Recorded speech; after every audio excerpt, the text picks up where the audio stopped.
So the hotel, it literally was like some abandoned, like, I don't know, costume house or storage facility that was tall. And it's like dusty, weird, deserted, kind of in the lobby. So we get our room, which is like a, weird like triangle box. And I get kind of sick like the first night. I don't know, I had whatever, but I was okay by the next day. So I should have known not to have lunch though.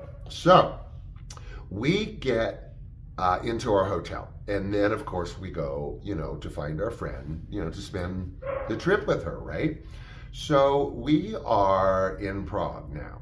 Now, wandering around Prague is quite interesting because there is a soldier with a Tommy gun on every corner, sometimes two.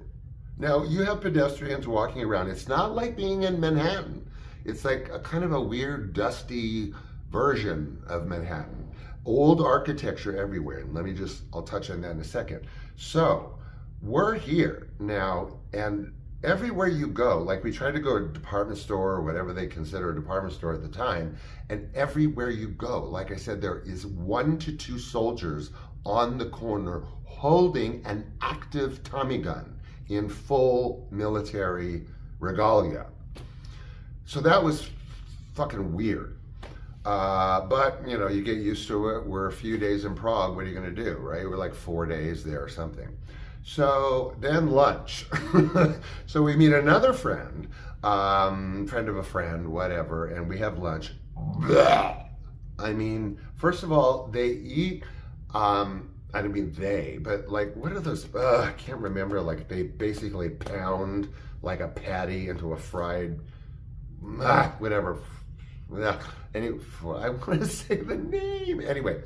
And lunch that day was this pounded thing with onions and an egg on top. And that's like about as exotic as it gets. So me having not felt very good on the first night, then I walk into this lunch. Okay, so then we visit the palace. Now, the architecture in Prague rivals Paris. I've been to Paris like 4 times. And like I said, I've traveled all over the world, east, west. And this palace is arrived at over this bridge that is kind of similar to kind of being in Paris, but it knocks Paris out of the water, in my humble opinion. Certain aspects of the architecture in Prague rival Paris, no question. So this bridge is friggin' amazing. We get to the palace, makes like, like Buckingham Palace look like an outhouse.